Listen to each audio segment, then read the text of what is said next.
ಶ್ರೀ ಗಣಪತಿ ಶಾರದಾ ಗುರುಭ್ಯೋ ನಮಃ. ಲೋಕ ಸಮಸ್ತ ಸುಖಿನೋ ಭವಂತು. ಶ್ರೋತೃಗಳಿಗೆ ಸ್ವಾಮಿ ದಯಾನಂದ ಸರಸ್ವತಿ ಇವರು ರಚಿಸಿರುವ ವೇದ ಭಾಷ್ಯಗಳ ಕನ್ನಡ ಭಾಷಾಂತರವನ್ನು ಆಧರಿಸಿ ಯಜುರ್ವೇದ ಮಂತ್ರಗಳ ಪರಿಚಯವನ್ನು ಮಾಡಿಕೊಳ್ಳುವ ಈ ನಮ್ಮ ಕಿರು ಪ್ರಯತ್ನಕ್ಕೆ ತಮಗೆ ಆದರದ ಸ್ವಾಗತ. ನಾವೀಗ ಪ್ರಥಮ ಅಧ್ಯಾಯದ 30ನೆಯ ಮಂತ್ರವನ್ನು ಗಮನಿಸೋಣ.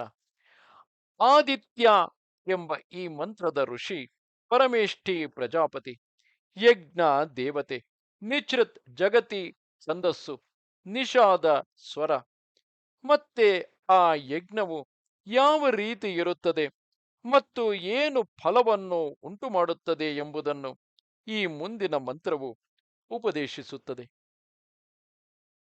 आदित्यैरास्नादिविष्णोर्वेस्पोर्युर्जे त्वा आदभ्येन त्वा चक्षुषा वपश्यामि अग्नेर्जिह्वासि सुहृदेवेभ्यो धाम्ने धाम्ने मे भव यजुषे यजुषे. ಈ ಮಂತ್ರದ ಅನ್ವಯಾರ್ಥವು ಹೀಗಿರುವುದು. ಆದಿತ್ಯೈ ಪೃಥಿವಿಯ ಅಥವಾ ಅಂತರಿಕ್ಷದ ಈ ರಾಸ್ನ ರಸಾದಿ ಪದಾರ್ಥಗಳನ್ನು ಉಂಟು ಮಾಡುವ ಕ್ರಿಯೆಯಾಗಿ ಹಸಿ ಯಜ್ಞವು ಇರುತ್ತದೆ ಅಥವಾ ಆಗಿರುತ್ತೀಯೇ. ವಿಷ್ಣೋಹೋ ವ್ಯಾಪಕನಾದ ಈಶ್ವರನ ಅಥವಾ ಯಜ್ಞದ ವೇಷ್ಟಃ ಪೃಥಿವಿಯನ್ನು ಅಂತರಿಕ್ಷವನ್ನು ವ್ಯಾಪಿಸುವ ಯಜ್ಞದಿಂದ ಉಂಟಾದ ಬಾಷ್ಪವು ಅಥವಾ ಹಬೆಯು ಅಥವಾ ಜ್ಞಾನ ಸಮೂಹವು ಹಸಿ ಆಗಿರುತ್ತದೆ ಅಥವಾ ಆಗಿರುತ್ತೀಯೇ. ಊರ್ಜೆ ಅನ್ನ ರಸ ಮತ್ತು ಪರಾಕ್ರಮಕ್ಕಾಗಿ ತ್ವಾ ಈಶ್ವರನಾದ ನಿನ್ನನ್ನು ಅಥವಾ ಅಂತಹ ಯಜ್ಞವನ್ನು, ಅದಬ್ದೇನ ಸುಖಯುಕ್ತವಾದ ತ್ವಾ ನಿನ್ನನ್ನು ಅಥವಾ ಆ ಯಜ್ಞವನ್ನು, ಚಕ್ಷುಷ ವಿಜ್ಞಾನದಿಂದ ಅಥವಾ ಪ್ರತ್ಯಕ್ಷ ಪ್ರಮಾಣವಾದ ಕಣ್ಣಿನಿಂದ ಅವಪಶ್ಯಾಮಿ ನೋಡುತ್ತೇನೆ. ಅಗ್ನೇಹೆ ಅಗ್ನಿಯ, ಜಿಹ್ವಾ ಯಜ್ಞವು ಅಂದರೆ ರಸಗ್ರಹಣ ಮಾಡುವ ನಾಲಿಗೆಯು ಹಸಿ ಆಗಿದೆ ಅಥವಾ ಆಗಿದ್ದೀಯೇ. ಸುಹೂಹು ಉತ್ತಮವಾಗಿ ಪ್ರಶಂಸಿಸಲ್ಪಡುವವನಾಗಿ ಅಥವಾ ಪ್ರಶಂಸಿಸಲ್ಪಡುವುದಾಗಿ ಈಶ್ವರನೇ ನೀನು ಆಗಿದ್ದೀಯೇ ಅಥವಾ ಈ ಯಜ್ಞವು ಆಗಿದೆ. ದೇವೇಭ್ಯ ವಿದ್ವಾಂಸರಿಗೆ ಅಥವಾ ದಿವ್ಯ ಗುಣಗಳಿಗಾಗಿ ಧಾಮ್ನೆ ಧಾಮ್ನೆ ಕೀರ್ತಿ ಸ್ಥಾನ ಮತ್ತು ಜನ್ಮಗಳಿಗಾಗಿ ಮೇ ನನಗಾಗಿ ಯಜುಷೆ ಯಜುಷೆ ಯಜುರ್ವೇದದ ಪ್ರತಿ ಮಂತ್ರದಲ್ಲಿಯೂ ಪ್ರತಿಪಾದಿತವಾದ ಇಷ್ಟಾರ್ಥವು ಸಿದ್ಧಿಸುವುದಕ್ಕಾಗಿ ಭವ ಆಗು ಅಥವಾ ಆಗುತ್ತದೆ. ಈ ಮಂತ್ರದ ವ್ಯಾಖ್ಯಾನವು ಈ ರೀತಿಯಾಗಿ ಇರುತ್ತದೆ. ವಿಶೇಷವಾಗಿ ಈ ಮಂತ್ರವು ಯಜ್ಞವು ಯಾವ ರೀತಿ ಇರುತ್ತದೆ ಮತ್ತು ಏನು ಫಲವನ್ನು ಉಂಟು ಮಾಡುತ್ತದೆ ಎಂಬುದನ್ನು ಉಪದೇಶಿಸುತ್ತದೆ. ಹೇ ಜಗದೀಶ್ವರ, ನೀನು ಪೃಥಿವಿಯ ಪದಾರ್ಥಗಳನ್ನು ರಸಯುಕ್ತವಾದವುಗಳನ್ನಾಗಿ ಮಾಡುತ್ತೀಯೇ. ನೀನು ಸರ್ವವ್ಯಾಪಕನಾಗಿರುವೆ. ನೀನು ಜ್ಞಾನ ಭಂಡಾರನಾಗಿರುವೆ. ನೀನು ಅಗ್ನಿಯ ನಾಲಗೆಯಾಗಿರುವೆ. ವಿದ್ವಾಂಸರನ್ನು ಅಥವಾ ದಿವ್ಯ ಗುಣಗಳನ್ನು ಪಡೆಯುವುದಕ್ಕಾಗಿ, ಕೀರ್ತಿ ಸ್ಥಾನ ಜನ್ಮಗಳನ್ನು ಪಡೆಯುವುದಕ್ಕಾಗಿ ಯಜ್ಞಾನುಷ್ಠಾನ ಸಾಧನವಾದ ಯಜುರ್ವೇದದ ಪ್ರತಿ ಮಂತ್ರಕ್ಕೂ ಉತ್ತಮ ಪ್ರಶಂಸನೀಯನಾಗಿ ಆಗಿದ್ದೀಯೇ.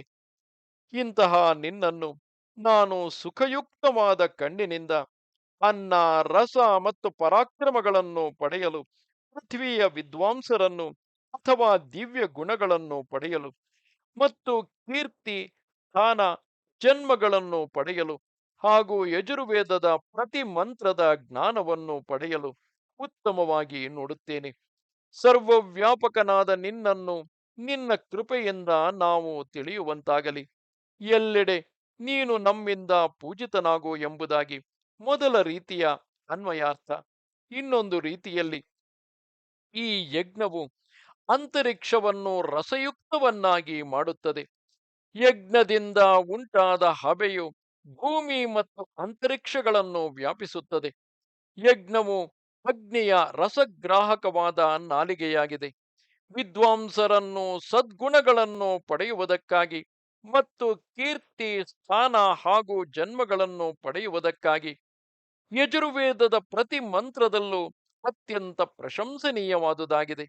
ಆದುದರಿಂದ ಅಂತಹ ಈ ಯಜ್ಞವನ್ನು ನಾನು ಸುಖಯುಕ್ತವಾದ ಮತ್ತು ವಿಜ್ಞಾನ ಸಾಧಕ ಪ್ರತ್ಯಕ್ಷ ಪ್ರಮಾಣವಾದ ಕಣ್ಣಿನಿಂದ ಚೆನ್ನಾಗಿ ನೋಡುತ್ತೇನೆ ಮತ್ತು ಪೃಥ್ವಿಯ ವಿದ್ವಾಂಸರನ್ನು ಹಾಗೂ ಸದ್ಗುಣಗಳನ್ನು ಹೊಂದುವುದಕ್ಕಾಗಿ ಉತ್ತಮ ಪದಾರ್ಥಗಳ ಹಾಗೂ ಸುಖಗಳ ಆಶ್ರಯವಾದ ಪ್ರತಿಯೊಂದು ಸ್ಥಾನವನ್ನು ಪಡೆಯುವುದಕ್ಕಾಗಿ ಮತ್ತು ಯಜ್ಞಕ್ಕೆ ಸಾಧನವಾದ ಯಜುರ್ವೇದದ ಪ್ರತಿಯೊಂದು ಮಂತ್ರವನ್ನು ಧಾರಣೆ ಮಾಡುವುದಕ್ಕಾಗಿ ಈ ಯಜ್ಞವನ್ನು ವಿವೇಕಪೂರ್ಣವಾದ ದೃಷ್ಟಿಯಿಂದ ನೋಡುತ್ತೇನೆ ಎಂಬುದಾಗಿ ಎರಡನೆಯ ರೀತಿಯಾದಂತಹ ಅನ್ವಯಾರ್ಥವಾಗಿದೆ.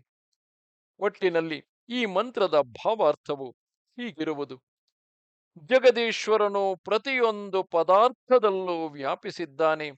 ಪ್ರತಿಯೊಂದು ಮಂತ್ರದಲ್ಲೂ ಆ ಜಗದೀಶ್ವರನೇ ಪ್ರತಿಪಾದಿತನಾಗಿ ಪೂಜ್ಯನಾಗಿದ್ದಾನೆ ಎಂಬುದಾಗಿ ಎಲ್ಲ ಮನುಷ್ಯರು ತಿಳಿಯಬೇಕು. ಅಂತೆಯೇ ಈ ಯಜ್ಞವು ಪ್ರತಿ ಮಂತ್ರದಿಂದಲೂ ಚೆನ್ನಾಗಿ ಆಚರಿಸಲ್ಪಟ್ಟು ಎಲ್ಲ ಪ್ರಾಣಿಗಳು ಪ್ರತಿಯೊಂದು ಪದಾರ್ಥದಲ್ಲೂ ಪರಾಕ್ರಮ ಮತ್ತು ಬಲವನ್ನು ಪಡೆಯುವಂತೆ ಮಾಡುತ್ತದೆ. ಇದು ಈ ಯಜ್ಞವು ಯಾವ ರೀತಿಯಲ್ಲಿ ಆಚರಿಸಲ್ಪಡುತ್ತದೆ, ಯಾವ ರೀತಿ ಇರುತ್ತದೆ ಹಾಗೂ ಏನು ಫಲವನ್ನು ಉಂಟು ಮಾಡುತ್ತದೆ ಎಂಬುದನ್ನು ತಿಳಿಸುತ್ತದೆ. ನಮಸ್ತೆ ಶಾರದೆ ದೇವಿ, ಕಾಶ್ಮೀರ ಪುರವಾಸಿನಿ. ತ್ವಾಮಹಂ ಪ್ರಾರ್ಥಯೇ ನಿತ್ಯಂ, ವಿದ್ಯಾದಾನಂಚ ದೇಹಿಮೆ. ನಮಸ್ಕಾರ.